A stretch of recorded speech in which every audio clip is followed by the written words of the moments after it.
The Persona 3 Reload Famitsu scans are out and translated, so why don't we look at it to see what the people working on the game say about it?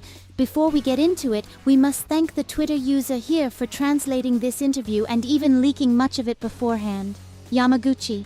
As for the progress of development, we are now in the final stages of that process. I am confident that those who have been waiting for this game will be satisfied with it.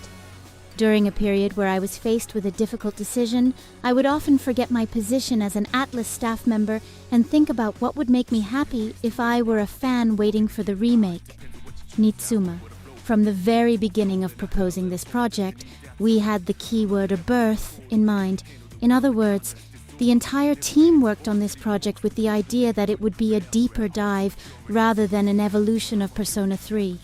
I believe we have been able to delve deeper into these aspects of the game, and I hope that it will draw everyone's attention. Yamaguchi. In the past, Atlas has remastered past titles for current platforms and added various elements, but this was just about the first time we remade a game from the ground up, to the extent where the graphics were completely redone from scratch. Therefore, I feel we had more discussions than we had ever had before about how much to change, not to change, what to add, what not to add, and so on and so forth. Nearly half of the staff had played the original P3 as fans, so everyone approached developing this title with love. Nitsuma. The general principle was to be faithful to the original Persona 3. If there was something we felt we wanted to add or change, we would explain our proposals to Wada and get his approval. Question. The largest change seems to be in the graphics.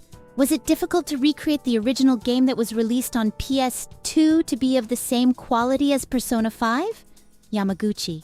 Yes, undoubtedly.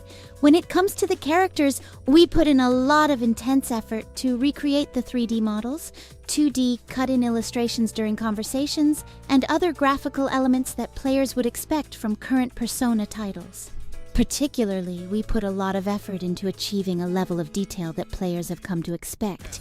The illustrations are very expressive, and the 3D models are so detailed that you will want to see them up close to their complete extent.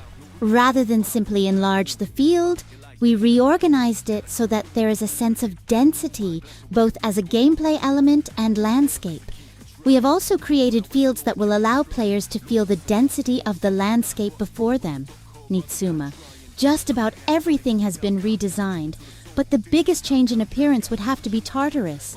Not only did we change the look and feel of the dungeon, but we have also made it more fun to play by adding elements that make it more worth exploring. It is also now possible to dash while making your way through Tartarus. Question. What kind of content can we expect from these scenarios? Yamaguchi. The main story is something we consider something of an ensemble piece, so that leaves room to dive deeper into the various stories of the characters that were not given as much of a focus in the original Persona 3. This is an entirely new element that is different from the social link and confidant system featured in previous titles. A lot of exciting bits of information in those scans, and they keep saying how they want to be faithful to the original. Something that lots of modern remakes fail to do and lose what made the game good and a fan favorite in the first place. I'm hoping that no scenes were removed from the game regarding the main story. More characters will be revealed soon and more content, so be sure to keep following this channel for more. See you next time, my friends. To be honest, getting better like I told you before. Double up a dead road cheddar. L to the J, say stay lace. Here's my car, B, royal flush, and I'm the ace.